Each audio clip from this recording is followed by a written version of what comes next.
could...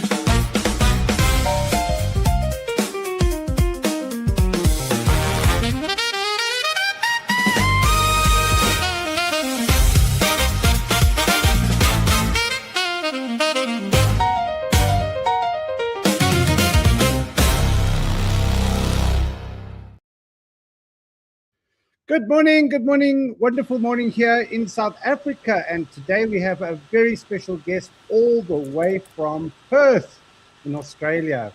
Michael Dowden, he's going to be talking to us about international relations, and he's sitting at the moment in Perth, and he's going to be talking to us all the way from down south, as I call it, and it's going to be really a great conversation. So today is all about actually giving back, giving wisdom to you so that you can do better in your life and in your business. And that's what we're here to do. And our topic today is beyond borders, how to build trust and do business across cultures. Now, Michael has been, he's an international traveler. He travels all over the world. He's been to Asia, but not only just Asia, like Vietnam, Indonesia, Malaysia, China, Taiwan, and in addition, he's been to North America, he's been to Europe, he's been to the South Pacific. So he's a well-traveled traveler, and he's done business all over the world. So he's going to be talking to us about how do you actually do business with different people from around the world. And it's going to be a really eye-opening discussion today. So stay on and be here. And we've got some fantastic gifts for you today. We've got some special offers. So stay on and listen in.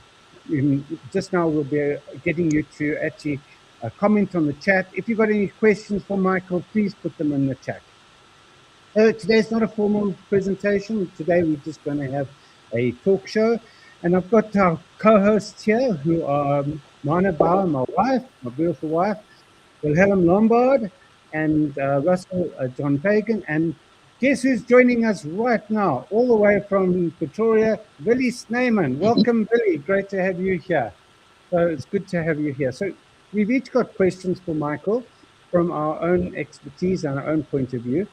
So I'm going to start the questioning from Michael. And the question really is that I've done a program with a gentleman by the name of Dr. Wong, who is from Singapore and Malaysia, and he's basically gave a course some time ago. But Michael has actually gone and attended all these courses all over the world. So, Michael, what I want to ask you is, you know, obviously dealing with all these different people and attending all these different courses that you've done, what do we need to, as South Africans, need to understand when building trust and pursuing opportunities across borders and across cultures? Thank you, David. Appreciate your time. Thank you for inviting me to come and speak with your audience. That's a very broad question. So every country is different in terms of the way in which the people there like to engage. In Asia, there are a couple of unique traits that are universal across the region. Europe is different again. The UK is also different to Europe. The US is different, Australia is different, and South Africa, and even into Africa is also different there as well. I've done quite a bit of work as well in Uganda, Kenya, Congo, Equatorial Guinea, Zim, Tanzania, in the African context side of things as well. So what I'm hoping to share today with your audience is some universal principles, developing and expanding globally. It's very important to do as much as you can to understand the culture that you're going to and what they deem as signs of respect, which is very different.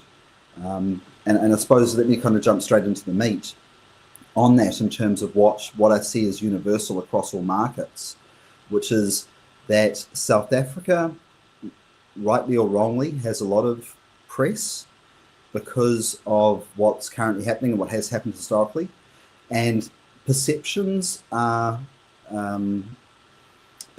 questioned in the marketplace globally. So the first time people meet you and they say, you know, where are you from? So, I'm from South Africa. They're super interested to know, okay, what's actually going on there? You know, like we know what happened in the past in the 80s and 90s, We've heard some reports, obviously, since FIFA and the World Cup that really helped us to increase our presence on the international stage and showcase our infrastructure and our abilities to execute. And then obviously more recently there have been other news items in the press that have people kind of raising eyebrows and saying, okay, well, what's actually going on? And one of the things that I find really key when I'm engaging is that I need to remember that what is important for us locally, and I'll give you some examples. When you come to making business decisions, to what degree is there consideration around employment equity, BE scorecard, supplier scorecard, transportation and security, rail, port, roading, logistics, land claims, property development in terms of expanding manufacturing, etc., and the stability of that, and the stability of our labour force with what's happened in the more recent times. All of those issues are very prevalent for us in our minds when we're making decisions locally. However, when we're engaging internationally, almost all of those issues that are quite prevalent for us do not register on their radars whatsoever. So when we're talking, the international colleagues that I'm engaged with, their primary concerns are, what is the value that you can bring to my business? How can we potentially collaborate together towards a joint and a mutually beneficial outcome? And how do we ensure that this runs as smoothly as possible? So it's very difficult sometimes when we're used to selling our products and our services and our offerings to not go into the minutiae of those local issues that are so prevalent for us in our business decision-making process. So for me, that was kind of the number one thing that really stood out in terms of what's the number one thing that we need to remember when we're engaging internationally around business, and that is to talk to them about what's important to them and what we universally have in common, which is, I have value that I can deliver for your business, and together we can create exceptional value in partnership.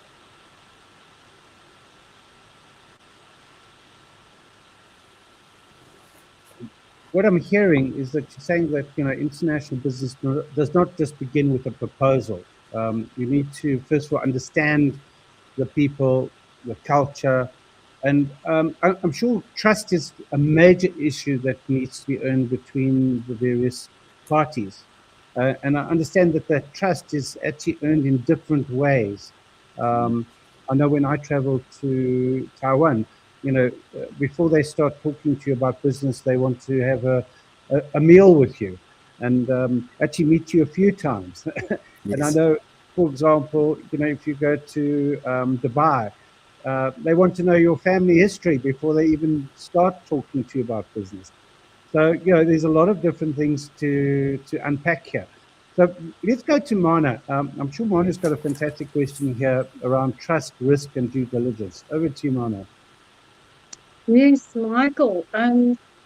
South Africa often is described as a world within one country because of the diversity of our cultures, languages, and the ways doing business. So how has working within the diverse environment prepared you to build trust and relationship across international markets?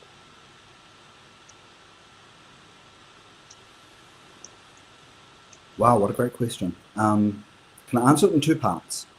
Yes, you may. Okay, so South Africa is unbelievably diverse, and strangely enough, within that diversity, there are still some universal common threads, which is fundamentally everyone's looking to grow and stabilize their life, whether that be their business, whether it be their family or their existing way of living, and everyone's looking to improve. And how do we do things better and more profitably, and how can it be of greater benefit? What I've found is that the questions that you ask in the beginning to understand what is important to the other person, what do they value, and what are they looking to potentially get from the engagement and from a potential partnership, and the more time that's spent to understand where they're coming from, what their key drivers are, what their key concerns are, and then being able to see if you can address those concerns and tick some of the boxes in terms of what it is they want to achieve. But the more time that can be spent uncovering those and to build understanding, just the mere fact of having that conversation and being committed to that before you even start moving into trying to sell your product or service, that's kind of really, really critical. From an international context, which is kind of part 2 on this, and how this helped, was those same principles apply, and even more so when you're dealing internationally, where you have usually there's some level of misunderstanding in terms of language. In my case, originally being from New Zealand, I speak quite quickly, so I need to really concentrate on slowing down when I speak, giving people time to hear the words I'm saying, and then to translate my accent, and even then to give time, because English is probably not their first language. So a lot can be lost in translation there. But what I have also found, which after living primarily in South Africa for 20 years, was in South Africa, you have to earn trust from point 1. For most other countries around the world, not all, but for most of them, there is a level of trust that's already inherent in the mere fact that you're there and engaging with them. So the kind of questions that we would ask, or the kind of answers that we would give when we're engaging with local businesses in South Africa, can sometimes actually raise flags for people overseas, because they think, why are you asking me this question? Or why are you double checking this? Does that mean, okay, so does that mean that you don't trust me? Does that mean that you're not trustworthy? And one of the common conversations that I have with people when I start to ask them, we've developed a bit of a relationship, and I've asked them, how do you find engaging with South Africa?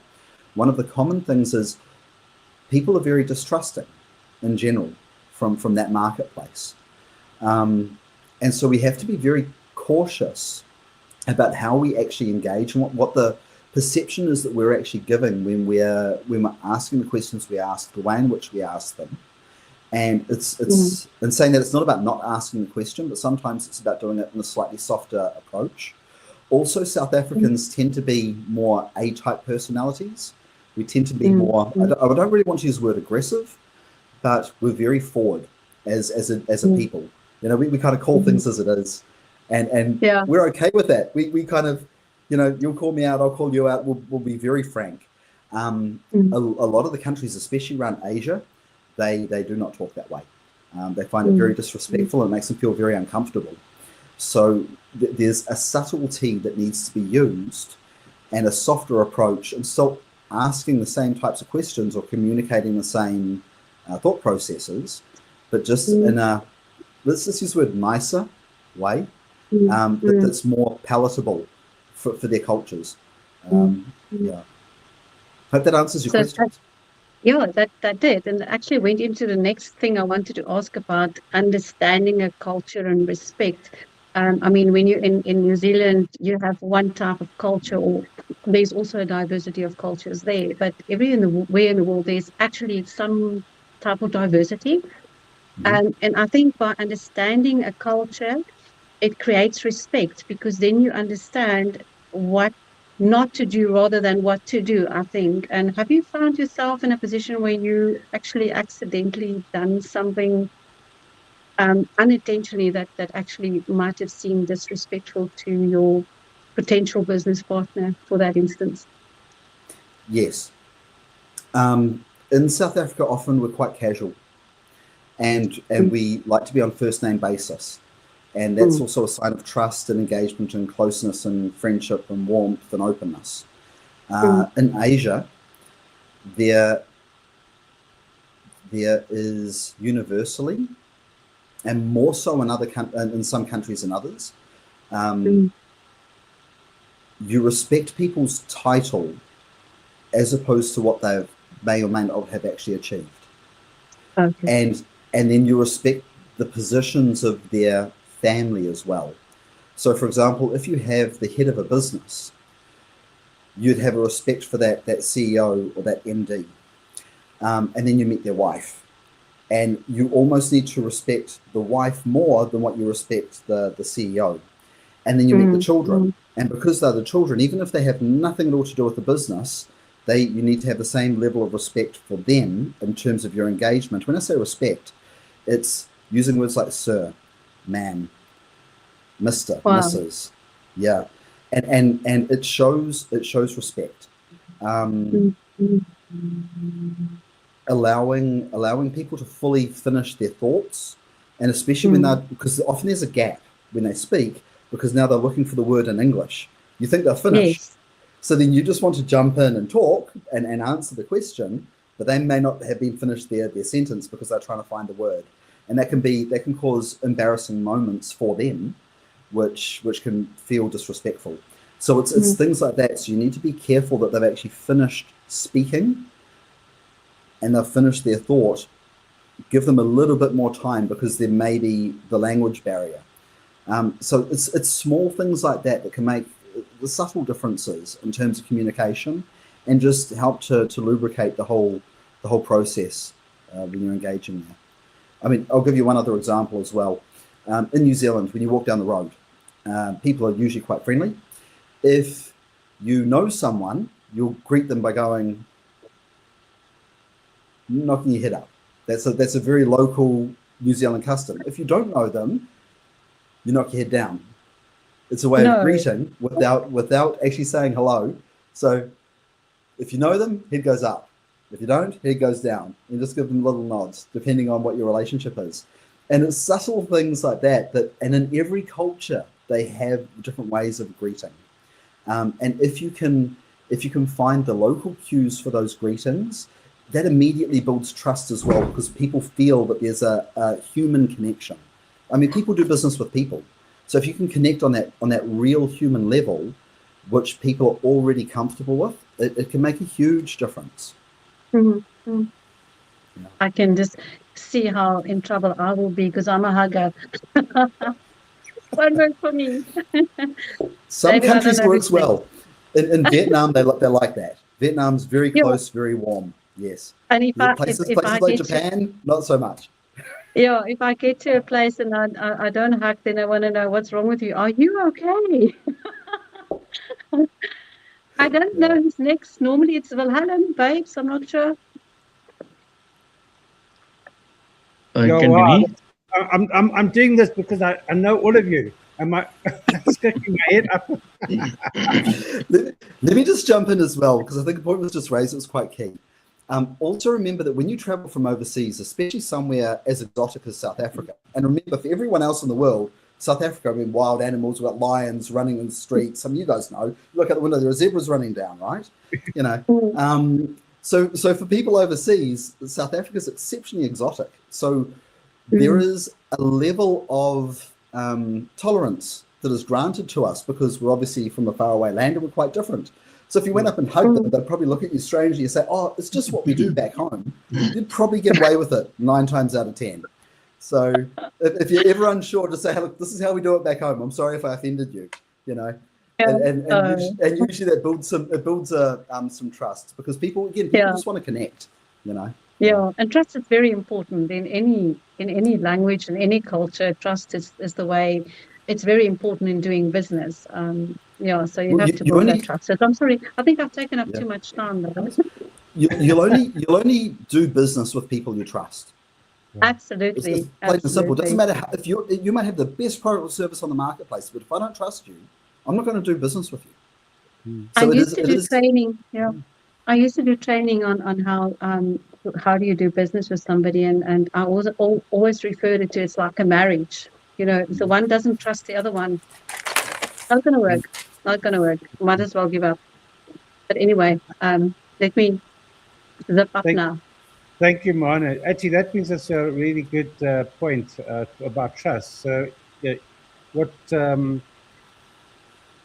Michael's actually prepared for us is actually a Beyond the Borders Business Trust Checklist. So if you'd like to get a copy of that, just put trust in and we will be forwarding that to you. So fantastic. Thanks so much, Michael, for bringing that up.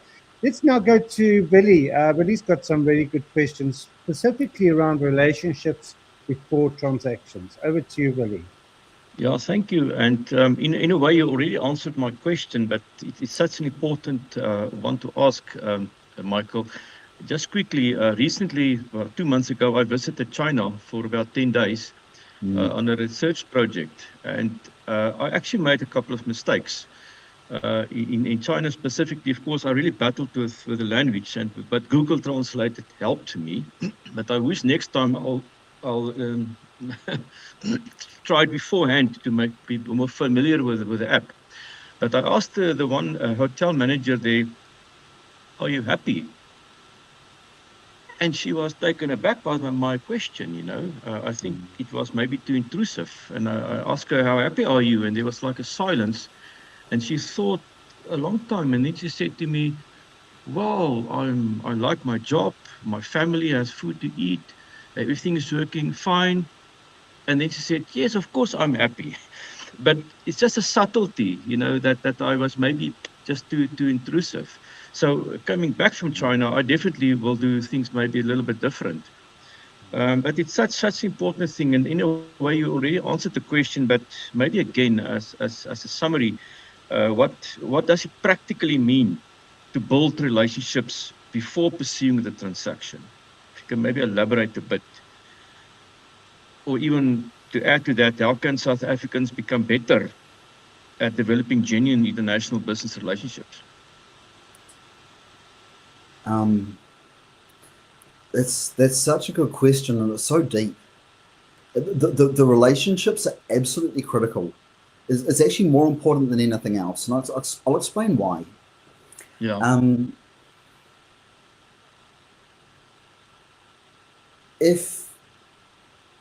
If you trust the person that you're engaged with overseas, and there's a challenge, you can talk to them about it. You can find a solution. And that trust could be strong enough where they will actually admit to you if there's actually a problem. And that's what you actually want. You want there to be enough trust where they can say, "Hey, look, we were working on your order. Actually, something's gone majorly wrong. We've got two options. We can either make this small tweak, which may affect the end product quality. We believe this will be fine, but the end product quality may not be at the same level, or there may be a delay by a week and a half. Which would you prefer?" Now, if the trust level isn't there with that relationship, they're just going to make a call. They're going to either delay and tell you, "Oh, no, it's fine. Oh, somehow it got delayed in shipping." Or they're going to send you a substandard product and hope that you don't pick it up, right? So having that level of trust is absolutely critical, and that comes from the relationship that you've built. And there are multiple ways in which you can actually build and develop that trust. Meals definitely seem to be a thing in Asia specifically. I remember I was in China. We'll take your China example. I was in China with a group of businessmen that potentially wanted to do business with me. And the four of them decided they'd take me out for dinner. And so we're sitting and we're chatting and we're talking about family and understanding where people are coming from and what they're doing and what their aspirations were for their business and how it is that they would potentially like me to help them and what value it is that they were wanting me to get, or what value it is they were looking for me to deliver for them. And they decided that it would be fun if they got me drunk. They like to drink beer there. They have these little glasses and they cheers you. So what would happen was each one would take a turn toasting me. So I'd have one drink and they'd have one drink. And then the next one would toast me and they'd have one drink and I'd have another drink. So basically they'd have one drink for every four that I'd have. The thing that was interesting was that they didn't realize that previously I'd worked for a brewery and my tolerance for drinking beer was actually relatively high. So by the end of the night, they were all falling over themselves and I was actually the one that was carrying them all to the taxi. But the fact is that they could, through that whole experience, they had enough trust with me to actually take me to allow me. They allowed me to be able to help them into the taxi to make sure that they were safe and they were getting home in one piece.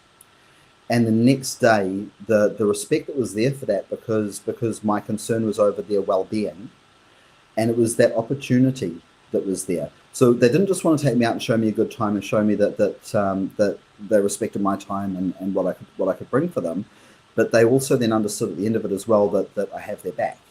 And again, that's a very human component. Some cultures are very big around the drinking and the eating together, but usually it does also include having conversations around family and the things that are important to find a common interest. Yeah, the other point that that's important to know there is it does take time to truly understand what their core drivers are. And there are some markets where there are some questions that you can't answer or ask, I should say, especially in the communist countries like China, like Vietnam. There are some questions that you do stay well clear of, just because it can potentially wind you in trouble and it can make them feel unsafe. So in building a relationship, the first step is to ensure, do we have a safe space? And are we in this together? And that's effectively what they're looking for when you're actually having those dinners, is they're looking for what's our common ground. Even though we come from different cultures, where are the commonalities? Yeah. I hope that helps answer your question there, Wally. Definitely, but I think trust is universal, but it's about the speed of trust. I mean, in your own country, of course, trust is important, but this is quicker. So in another country, it will just take a bit of more time. I think that is the speed of trust is differently. Yeah, I think so. I think if you go with a mindset of to close a deal, that's just not the right mindset. I think the mindset is then to earn the right, as you have to earn the right to have the next conversation, in that sense, after you've built some trust, and then of course in the next conversation, hopefully the trust will be there. No, thank you. I now definitely realize that the trust relationship wasn't there yet when I asked that question to that person I referred earlier to. So I think next time if I go to China, specifically to the eastern countries, is to do a bit more research. To do a bit of research. Yeah. To build trust quickly, what you need to be able to do is create an opportunity where you can actually prove that you can deliver. So, for example, if they ask for some information, there's a certain piece of information, you can jump straight onto WhatsApp, send a message to one of your team back at home, and with a couple of hours, if you can then turn around and then give them that information that they've requested, then they can see that you're responsive, that you do what you say you're going to do. You say, okay, I'll get back to you on that. Or you ask me a question, let me think about it and come back to you. And they're looking to see if you do. It's not so much about what they're asking for. They want to see what is the way in which you execute yourself. How do you go about conducting it? And is that consistent? And that consistency builds trust. So that's the fastest way to effectively do that. So if you are looking for a fast track. Yeah. Absolutely. Thank you, Michael. Thank you. Pleasure. David, over to you. Thank you so much. Wow, that's a fantastic question. Just to go back, we're talking about trust, and obviously we'd like to have this checklist that Michael's prepared for us, Beyond Borders Business Trust Checklist. Please put trust in the comments, and what we'll be doing is actually, after the show, we'll send you this document. It's actually a really very, very good document, and it will give you an idea of what to do and who to talk to and how to talk to them and so on. Also, we are currently talking to Michael Dowden from Human Destiny, and he's talking about Beyond Borders. So welcome to the show if you've just joined. Great to have you here. And now we're going to go through to Russell John Fagan. He's going to be asking questions regarding communication, sales, and negotiation, some really important aspects from a business point of view. Over to you, Russell. Thanks, David. I'm a lot in the same boat as Willie. A lot of the thoughts that I had and questions that I have has been answered. I'm a sales specialist, and as you've pointed out, that communication is so important because it builds trust about communication, asking the right questions. I call it open-ended questions. Creating an environment where you ask questions where not only is there the freedom to speak, but also the opportunity to really give me the information I'm asking for. And so you have to be clear with the questions. So it's a communication. But what I want to go to is a big part of that communication is when things become a little bit difficult. So, I know South Africa, we have 11 different cultures. And we've got 11 different cultures that are very diverse within their own culture, because we've got cultures where people have stepped out of the rural or out of the township environment into suburbia. But you still have those that are caught up in that environment, and even that environment has different sections. You get places like Soshanguve that is as good as any neighborhood in suburbia, but then you also have the township or the shanty towns that we have in that. So every person's communication actually is grounded by where they find themselves. With that in mind, the diversity of understanding the communication differs there. Now we go where you are on cross borders, and that's my question is, try and generalize if you can. How do other cultures overseas, not South African cultures, respond to urgency and pressure when doing business? You touched on it just now when you were talking about the fact that they might now send you an inferior product and hope to get away with it because of the time delay or whatever the case may be. So if you can elaborate on that a bit, because I think the borders are opening up for the smaller South African business person today, where they've got opportunity because of AI and the way the world is diminished in size through communication, that we can now start doing business overseas where a couple of years ago we couldn't. And I think we tend to want to be urgent in what we want, but a lot of other ways, like you say, it's then at the expense of the relationship, because now we're not having that dinner, we're not having that lunch because we're doing it online. How do we prepare ourselves for that? What a really complex question. Okay, I'll try and keep it as simple as I can, and I'll keep it as general as I can. I have spent decades trying to work on simplifying exactly what you've answered there. What I've found comes down to a triangle, okay? And again, I'm going across the whole marketplace with this. Almost all conflict is caused because of a misalignment of expectations and delivery. Okay, so the amount of time that it's going to take, or a sense of urgency, is there because you either have an expectation or an agreement, right? Now, just because you have an expectation doesn't mean that there's an agreement. And just because you have an agreement doesn't mean you have an agreement. And I'll explain that one. When you're there and you're talking to someone internationally and they're saying yes, yes, yes, yes, yes, it doesn't mean yes. It doesn't mean yes, they agree. It means yes, I can hear sound in my ear and I want to make it sound like I'm listening.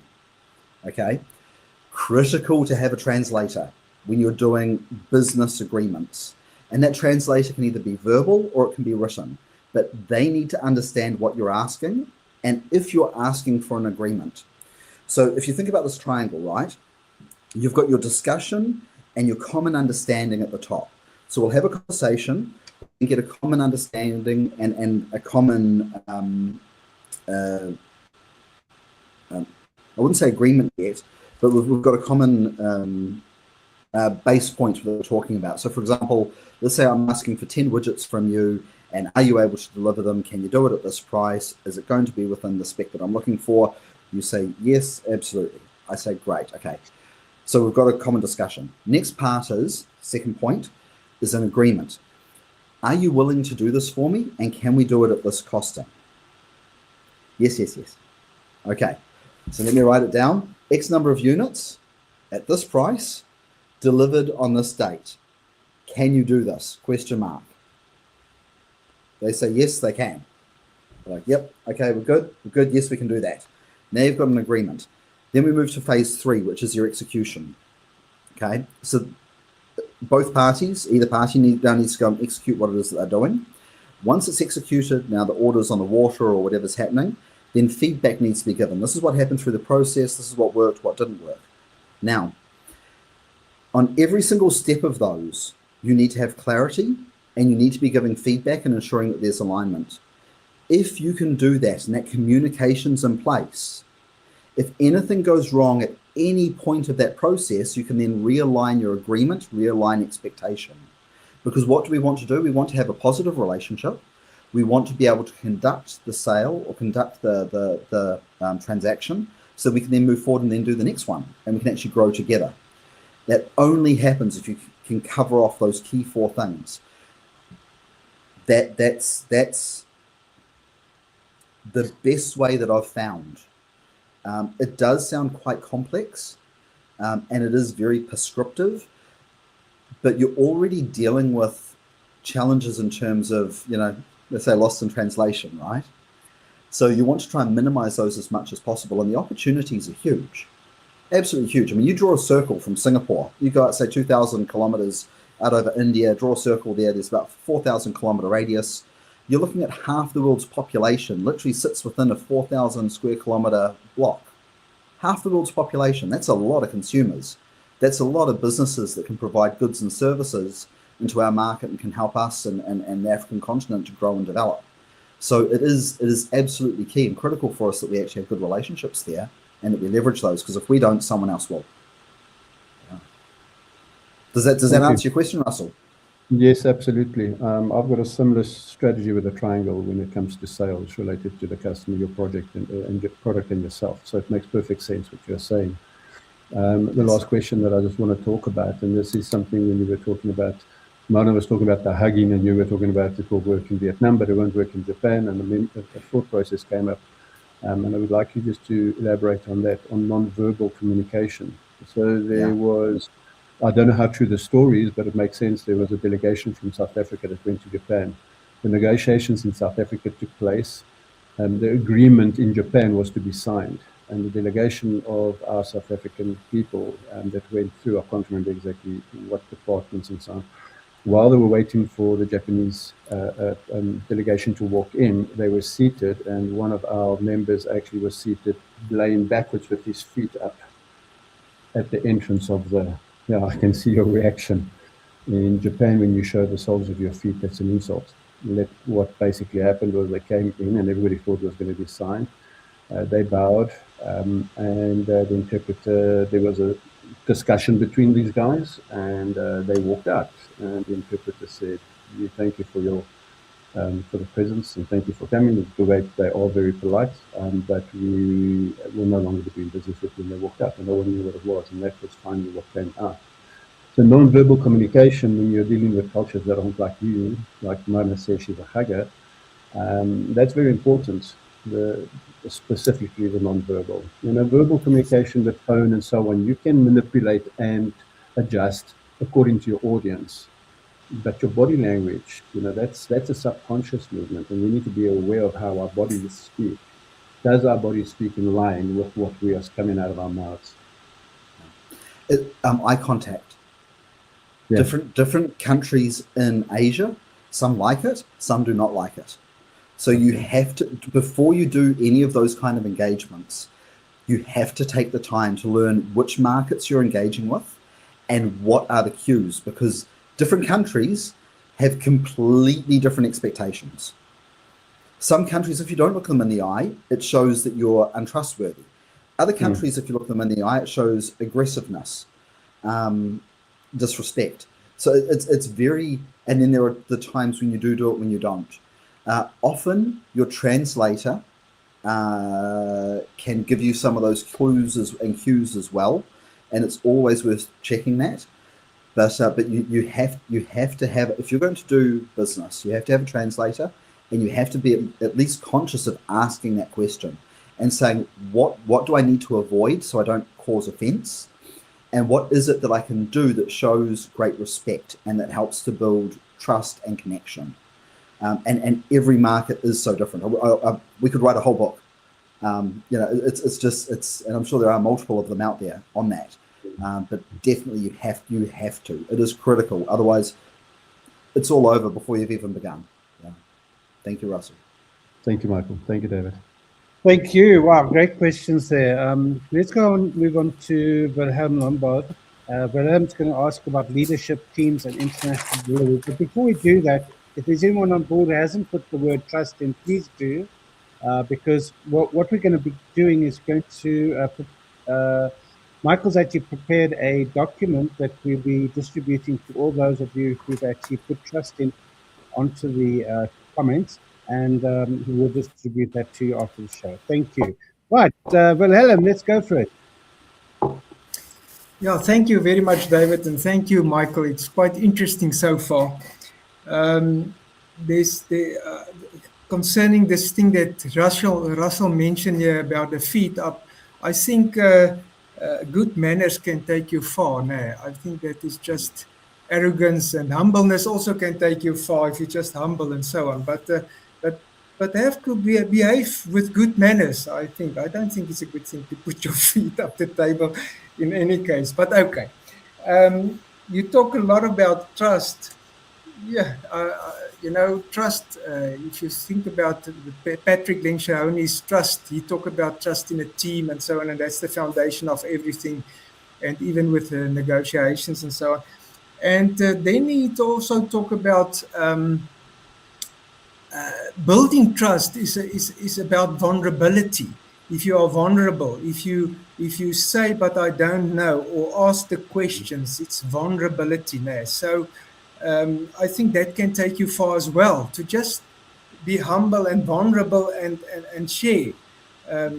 But what we actually want to get to is to the team thing, the team. And one thing that you've mentioned that's quite important, I want you to elaborate a little bit more on that, is you mentioned the fact that you can quickly WhatsApp your team and ask them for information and whatever.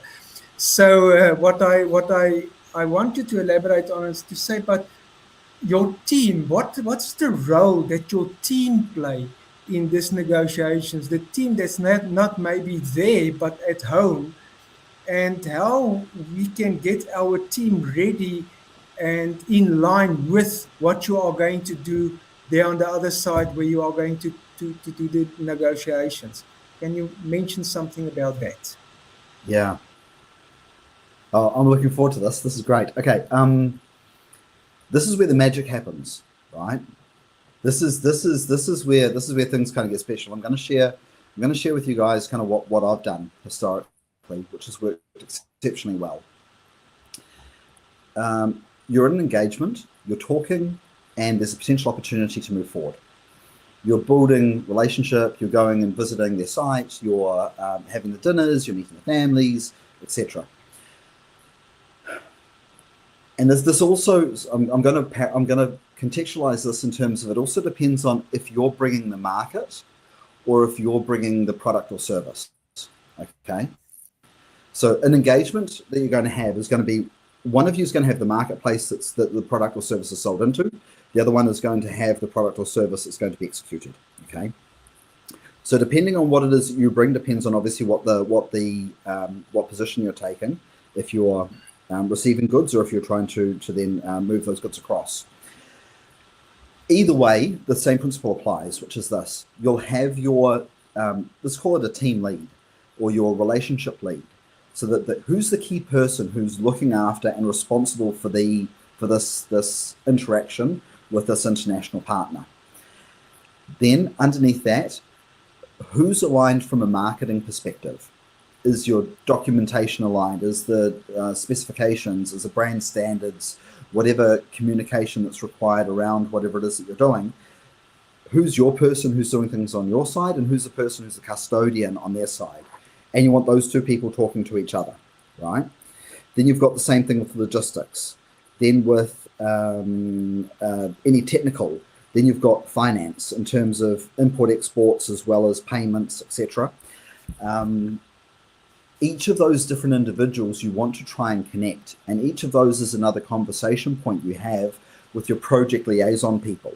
So there's your company and there's their company, and what happens is every interaction that happens in each of those levels underneath, from marketing, logistics, technical, etc., when conversations are had and an agreement has been made, that information is then passed up to both leads.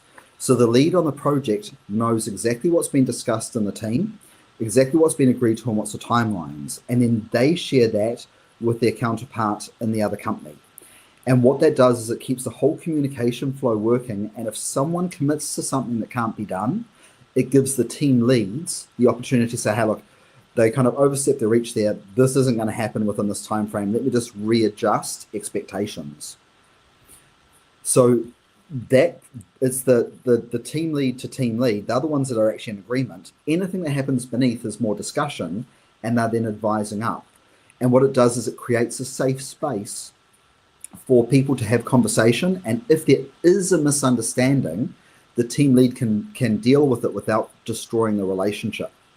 So what it does is there's a multi-factor protection that's here. The first one is that if there's an issue, there's someone within the team who can potentially either address it or can be held accountable, but without it impacting the overall relationship. Whereas if it's just you and the team lead and something goes wrong, there's no other fallback position. And it's really critical that you've got multiple touch points into the business. And what I've found, especially in the Asian communities, let's say I'm a gentleman, I'm dealing with another gentleman who's a CEO. I'd ideally like my wife or my daughter to be engaged and be communicating with their husband or wife or daughter, so that we've got multiple relationship points in, so that we can have informal discussions through back channels if we need to, just to double check things. And again, all of these things are built into place. If you don't have that, then you can use your PA or someone else in the business, and vice versa. If there's a lady who's actually running the business, it's very important that there's another woman that can actually have that engagement and that interaction. Wow, thank you for that. You know, I can only see this is a science. It's a science. You need to think more deeper than just hopping on the aircraft, going overseas and do some business. My thing, what I do is the growth percolator, is to grow the human factor before people want to scale, because sometimes the humans are not ready for scaling. All the systems are already in place, but what if you get that business? Are you ready then to handle it, or will you burn your people out? Now, the same thing apply here actually, where are you ready to have international business? You must be ready for that. Otherwise, it will be a disaster. So there's a last question that I want to ask you. Give me three things, only three things, that is universal, that one can apply. If you go to any country, if you just remember those three things, it can help you already. Can you give us those three things? Yeah, that's quite simple. Okay, first one is establish a core. Establish what is the core value that you're offering, right? So you don't get confused. So what is it that I bring to the party that I can provide for this company that or this organization that they need? And have 100% clarity on that, and that's what you speak to. Don't let anything else cloud or get in way of noise. Don't spend too much time on the minutia of things. Focus on what's the key value that we can deliver that's going to help them with their primary issue. So keep the main thing the main thing. Second one, you have to develop and enhance your network. Because even if the person who you're talking with, if they aren't the right fit for you, they may know someone who might be, or they might know someone who knows someone. And those internationally working networks is, they say your network is your net worth. It really is. And especially, it's a global phenomenon. It doesn't matter which country you go to, it's exactly the same. Everyone is networked, and people want to help each other. Because just now, you might be helping me to get connected in your market. Just now, I need you to connect in the other. So each hand kind of washes the other. So if I help you, then you'll help me at a later stage. So I've found that people, especially if you've already got that relationship, or you've established that relationship, they'll bend over backwards to try and help you, because then you owe them a favor. And at some stage they'll say, hey, look, I need your help now. And it may be something as simple as, I need to know where are the best resorts to come and visit while I bring my family on a safari in Africa, or whatever it is, So that's really important. You have to enhance and develop that network. So every opportunity you have to build another connection, to deepen that connection, meetings, meals, visits, discussions, whatever it may be, to take those opportunities, because you never know where they can potentially lead down the road. The third point is find a starting point. You know, again, you can get lost in heavy negotiations. Just try and bring things back and make it as simple as possible. What is the minimum or the smallest, so call it a minimum viable execution, right? How can we get things started and just do a trial run to see how this process actually works start to finish? Because if we can get that going, if there are any teething problems, we can work that out, and then we can start moving into volume, or we can do the tweaks that are required to make sure this is a win-win for both parties. So again, that's not about rushing it as quickly as possible, but it's about trying to understand if there's common interest and there's a common benefit. How can we just get started? Just even if it's the smallest thing, because every time you're able to execute and move forward, you're building that relationship more and more in terms of your delivery and in terms of communications you're having backwards and forwards to see how can we work better together. I'll give you a bonus one as well. If there's a bonus one you can chew on.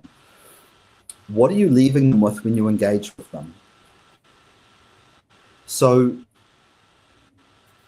if you go and you're doing a site visit with a potential partner who may be doing some manufacturing for you, for example, and you go out and you're having dinner, etc., and you've had a couple of meetings, you've spoken with their marketing team, you understand their brand positioning, you've spoken to the manufacturing to understand their quality control and their future engineering developments, you've spoken to product development in terms of what they're looking to do going forward, you've then sat down with the head of the business and said, right, could we potentially work together? What is the gift that you're leaving them to say thank you very much for your time and your investment in me and allowing me to come through and actually connect and understand you better? And is this a totem that they can sit in their office as a memento of this engagement? It shows, number one, that you actually value them, and it shows that it's something that they can then showcase to others, that this relationship or this engagement is starting to happen. Where, hey, look, we're now doing business with Africa. It can be very powerful, because what it does is it shows that you respect them, it shows that you value their business, and it shows that you're serious. And often you may see when you go into certain offices, there'll be like a little golden, it's like an A4, like a beautiful printed kind of picture. It's usually from China or Japan or something like that. It doesn't need to be done in every engagement or every interaction, but the key ones, and it should have something there with you that has something to do with your company and something that can be used as a visual icon. In South Africa, we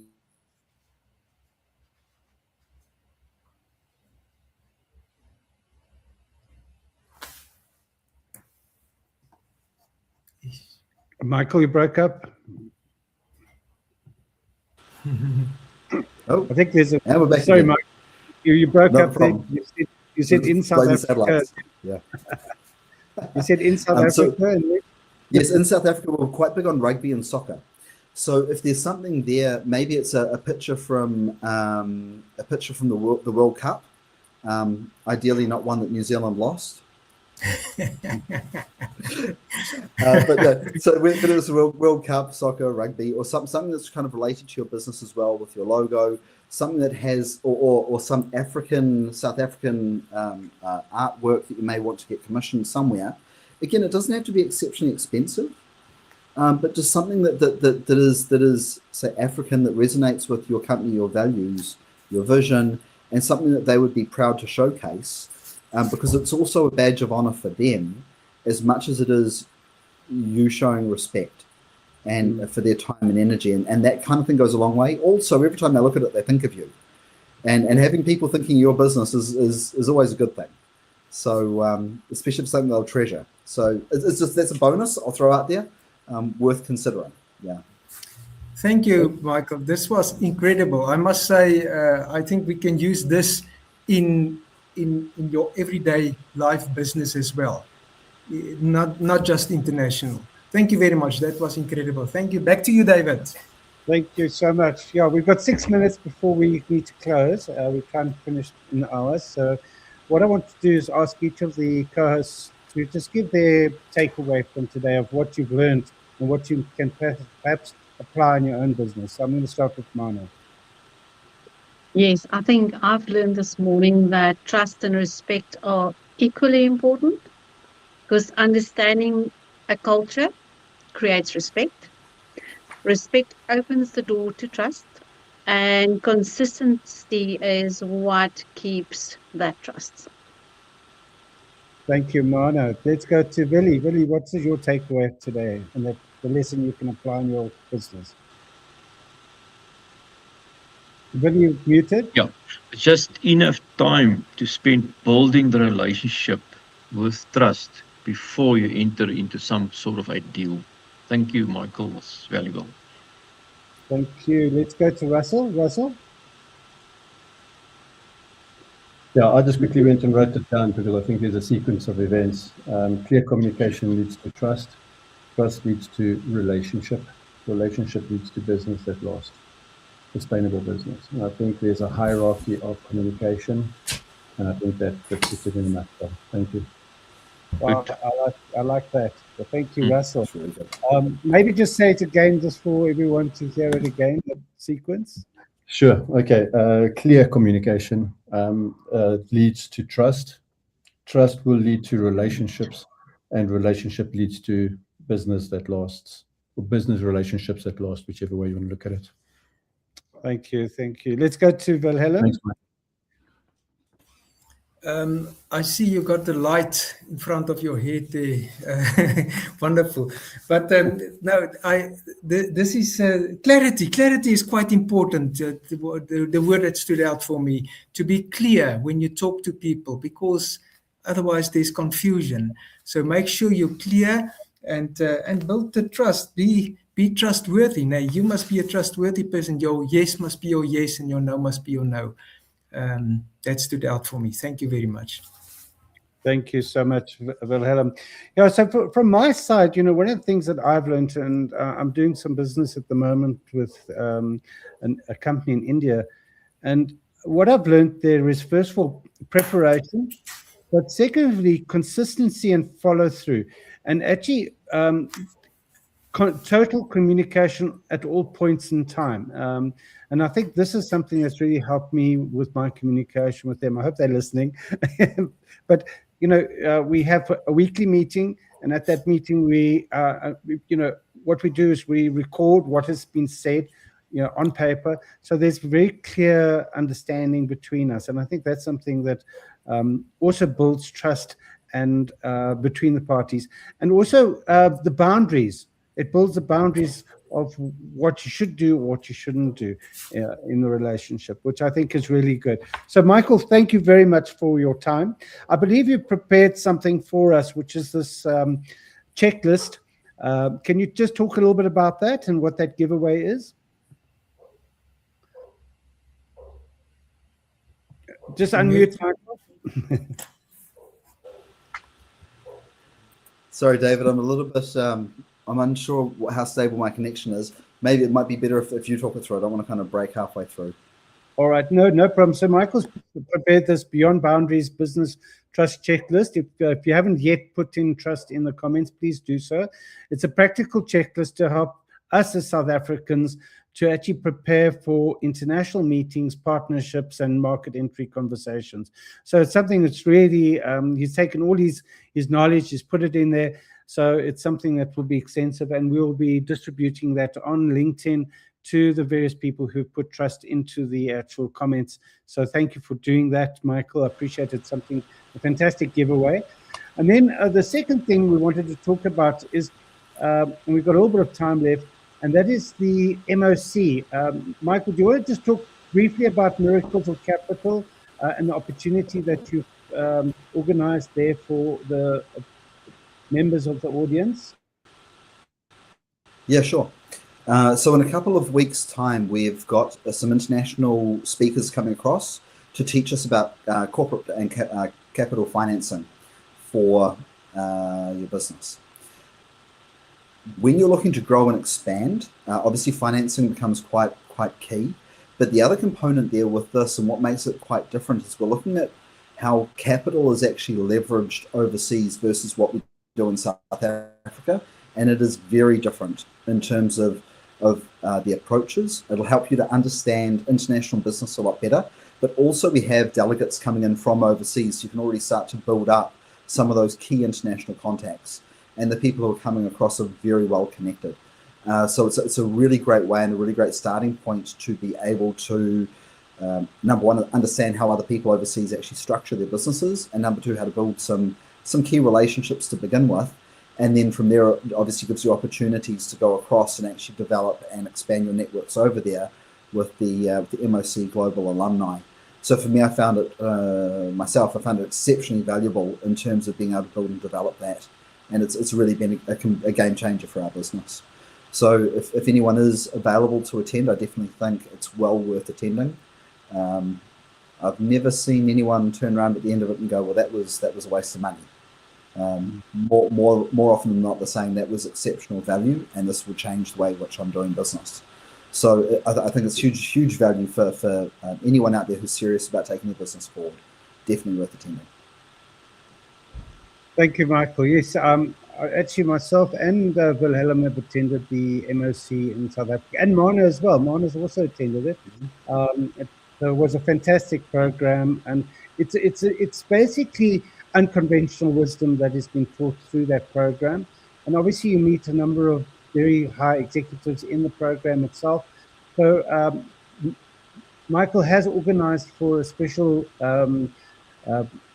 price for that. So if you are interested in that, please listen to the video that's going to be played now, and then please follow and take, you can either write MOC in the comments and Michael will send you something, or you can actually scan the QR code that will be on the video and you will see what it's all about. So what I want to do is just thank all our co-hosts for being here. And Michael, thank you for being, all the way from Perth, coming on today. I know the time now is very different to our time. It's quite late for you. So, but really thank you for being here today and sharing your knowledge around this subject. It's invaluable, especially for us who want to do business, with people from overseas. And I really thank you. And I also like to just thank each of our co-hosts for their expertise and their time to actually be here today. So, and I see Mana's got a hand up. Mana, over to you. Yes, I think you forgot.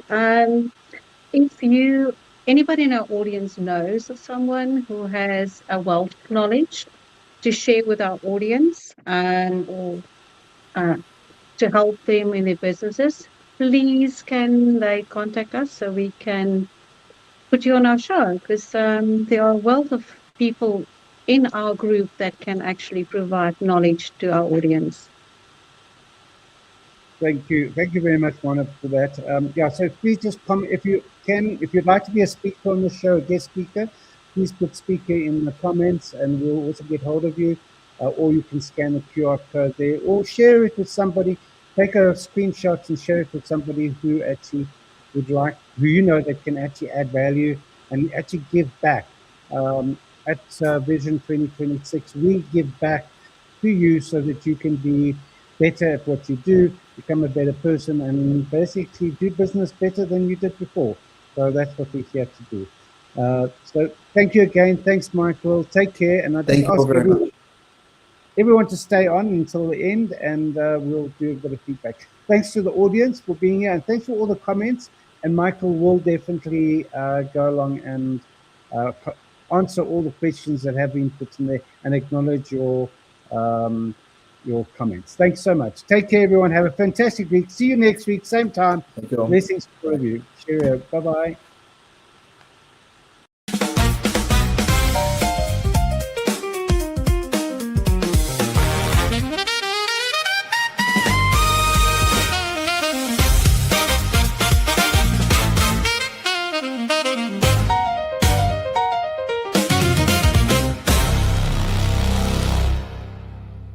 My name is Michael Dowden. I'm the CEO of Human Destiny Executive Search and Recruitment.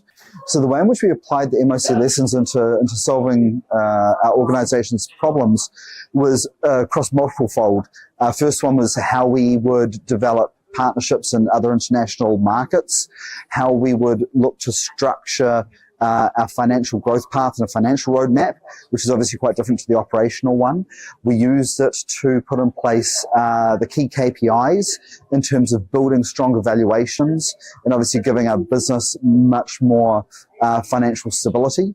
And as a result, it actually enabled us to manage through the COVID period without needing to borrow money from anywhere, without needing to retrench anyone. The connections and the network that we've actually made from the association and the other alumni at MOC has been invaluable in terms of the opportunities that we have for growth and international expansion. So the biggest benefit that we've had since coming on with MOC is every year we have almost doubled our business year on year, and it's been done in a sustainable way.